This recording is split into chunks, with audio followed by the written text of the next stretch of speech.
Hello everyone! Welcome na naman dito sa ating YouTube channel, Tagalog Recap. Kung nangyari na bago pa lang kayo sa ating channel, ay huwag kalimutan mag-subscribe at mag-like sa ating video. Kung saan isang kwento na naman ang ating bibigyan pansin. Kaya sit back and enjoy.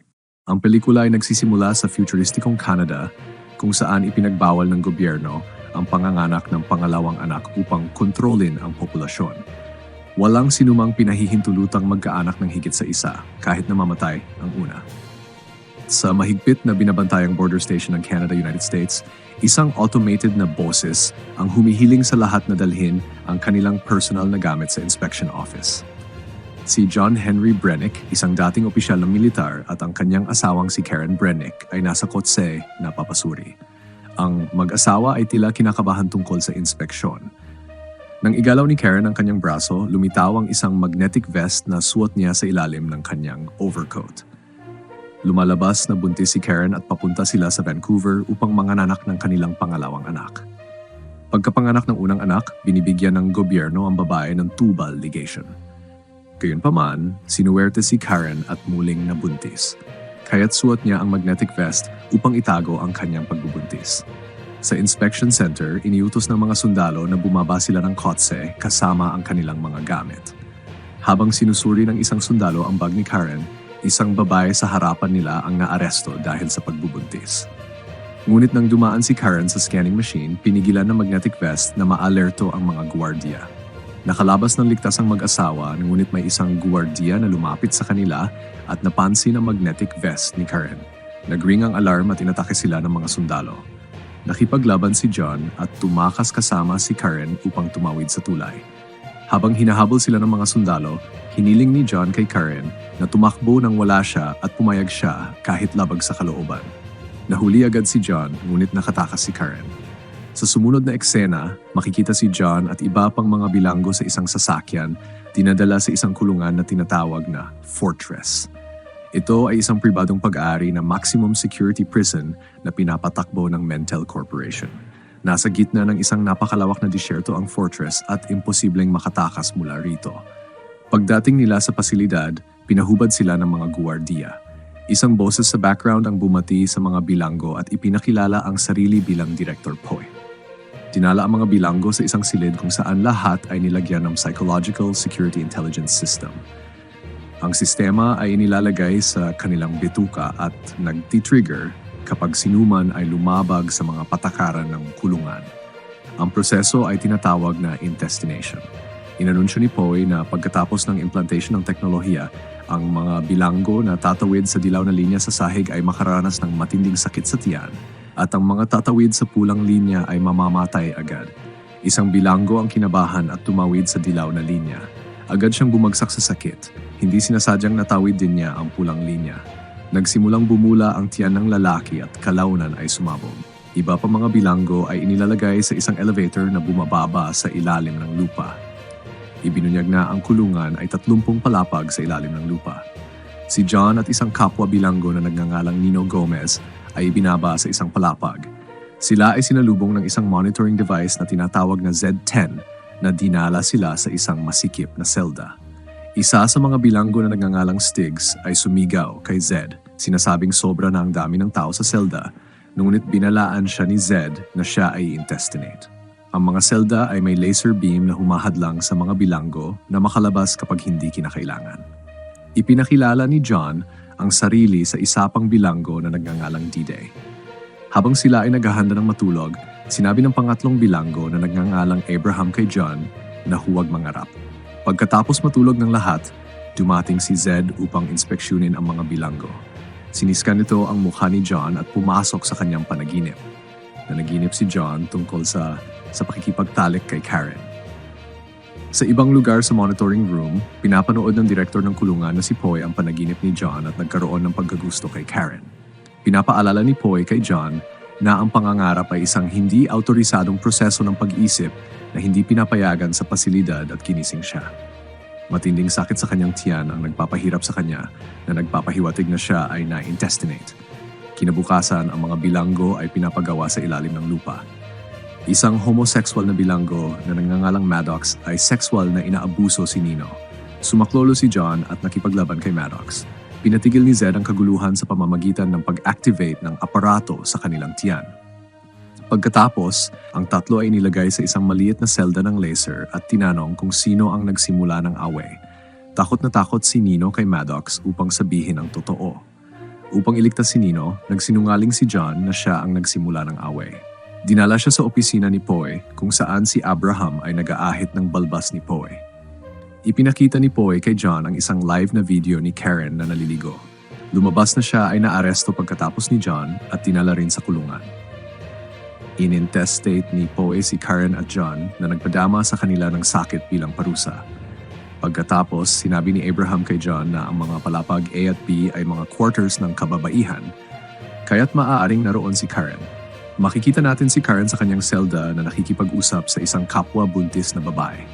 Habang sumasakit ang kanyang tiyan, dinala siya ng 2 gwardiya. Lahat ng nasa quarters ng kababaihan ay buntis. Napagtanto ni Karen na may ginagawa ang pasilidad sa kanilang mga bagong silang na anak. Sa quarters ng kalalakihan, nakipag-away si Maddox kay John. Nagkaroon ng matinding labanan ang mga kalalakihan habang pinapanood sila ng lahat sa pasilidad kasama si Poe mula sa kanyang kubo. Nakita ni Karen ang kanyang asawa mula sa kanyang palapag at nagulat. Parehong duguan ang magkabilang panig ng itulak ni John si Maddox sa gilid ngunit kumapit siya rito. Inutusan ni Poe si John na tapusin na si Maddox ngunit tinulungan siya ni John. Kinuha ni Poe ang usapin sa kanyang mga kamay at gumamit ng sandata upang patayin si Maddox na sumabog ang buong tiyan na nagdulot ng butas dito. Nahanap ni John ang aparato ni Maddox sa tiyan sa sahig at lihim na ibinigay ito kay Nino bago siya dinala ng mga guwardiya. Sa sumusunod na eksena, pumasok si Karen sa isang silid kung saan si John ay nakasabit sa isang napakalaking makina na tinatawag na mind wipe chamber. Ipinadala siya ni Poe upang hilingin kay John na makipagtulungan sa kanila. Nag-usap sila sandali, ngunit hinila siya palabas ng mga guwardiya agad. Nagsimulang gumalaw ang makina kasama si John na nagdudulot ng kanyang pag-hallucinate bilang parusa sa hindi pagsunod sa utos ni Director Poe na patayin si Maddox.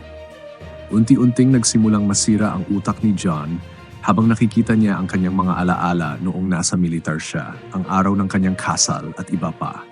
Pagkatapos ng 3 araw, inimbitahan ni Poe si Karen sa kanyang silid. Nagtaka siya na tumagal si John ng ganito katagal dahil ang pinakamahabang itinagal ng isang tao sa makina ay 1 oras lamang. Iminungkahi ni Poe kay Karen na palalayain niya si John kung mananatili siya sa kanyang silid bilang kasama. Walang ibang magawa, pumayag si Karen. Pagbalik ni John sa kanyang selda, siya ay ganap na brain dead. Hindi siya nakikipag-usap kanino man at naging manhid sa sakit. Nagsimula ng manirahan si Karen kasama si Poe. Isang gabi, nagising siya at nakita si Poe na nakaupo sa isang upuan na nakakabit sa maraming mga kawad. Lumabas na siya ay binago upang maging isang advanced human.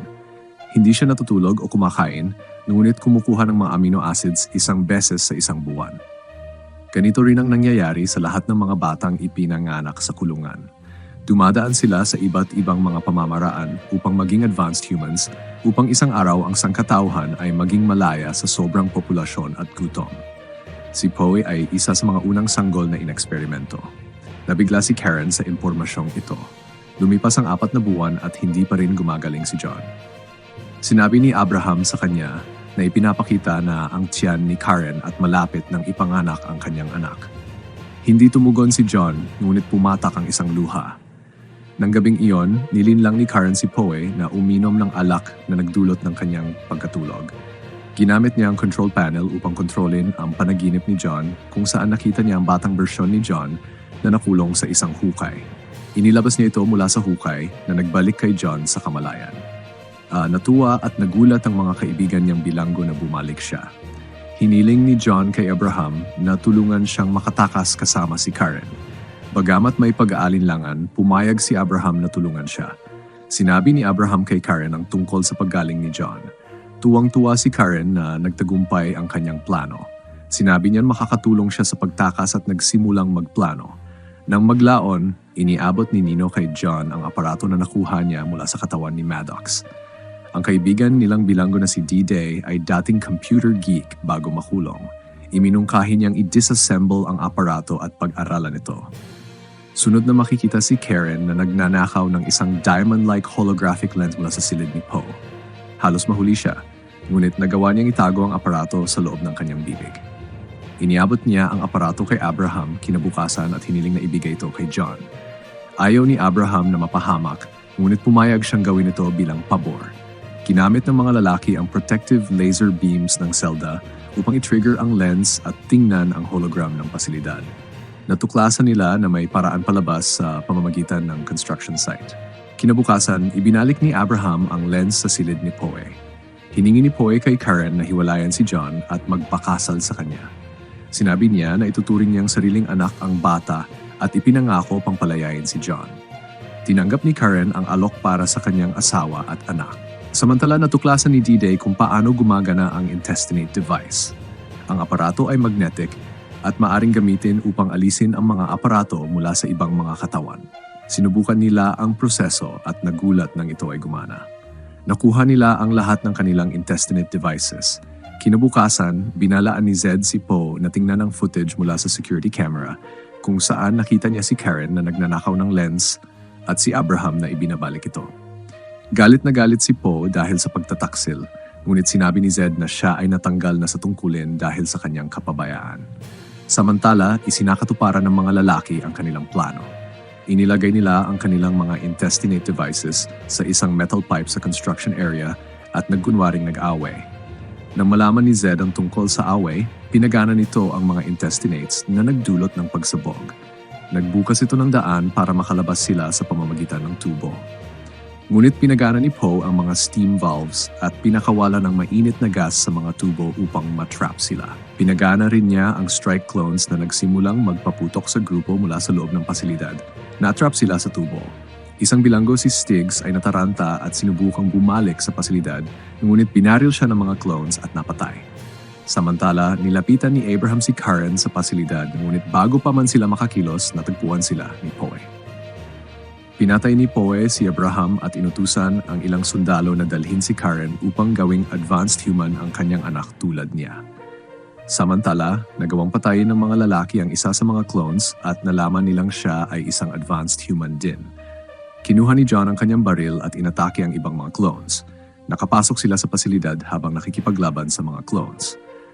Sa wakas, nagawa nilang makarating sa tuktok ng isang elevator-like machine na nag-angat sa kanila pataas. Nag-cheer ang lahat ng bilanggo nang makita silang tumatakas. Narating nila ang silid ni Poe at hiningi na makausap si Karen. Ipinakita sa screen ang mga doktor na sinusubukang kunin ang kanyang anak. Tinakot ni John si Poe na itigil ang operasyon, ngunit dahil natanggal na siya, hindi sinusunod ng sistema ang kanyang utos. Isa sa mga killing devices ang nakilala ang mga lalaki at sinubukang barilin sila, ngunit agad nilang naiwasan ito at si Poe ang naging biktima. Pagkatapos ng pagkamatay ni Poe, si D-Day ay pumunta sa control panel at sinubukang pigilan ang mga doktor sa pagsasagawa ng operasyon kay Karen. Ngunit bago niya matapos ang proseso, binaril siya ng isang clone. Nagawang patayin ni John ang clone at si D-Day, kahit sugatan, ay nag-disable sa buong electrical system ng pasilidad sa kanyang huling lakas. Tumigil ang mga doktor sa operasyon. Bumagsak ang security system at nagsimulang tumakas ang lahat ng bilanggo. Si John at Nino lamang ang nakaligtas. Hinanap nila si Karen at kinuha siya mula sa mga doktor. Tatlo silang sumakay sa isang sasakyan at tuluyang tumakas mula sa pasilidad. Huminto lamang sila nang makatawid sa hangganan at makarating sa Mexico. Malapit na manganak si Karen sa isang kubo nang biglang gumalaw ang sasakyang ginamit nila. Lumabas na ito ay kontrolado pa rin ng pasilidad. Tinamaan nito si Nino at napatay siya. Lumabas si John upang labanan ng sasakyan habang si Karen ay naglilabor sa loob ng kubo. Inatake ni John ang sasakyan gamit ang sandata mula kanina at pinasabog ito. Ngunit tinamaan ng sasakyan ang kubo at nabaon si Karen sa mga labi nito. Natagpuan ni John ang kanyang asawa na ligtas sa tabi. May hawak siyang bagong silang na sanggol. Nagtapos ang pelikula habang magkasamang pinagmamasdanan ng dalawa ang kanilang anak sa paghanga.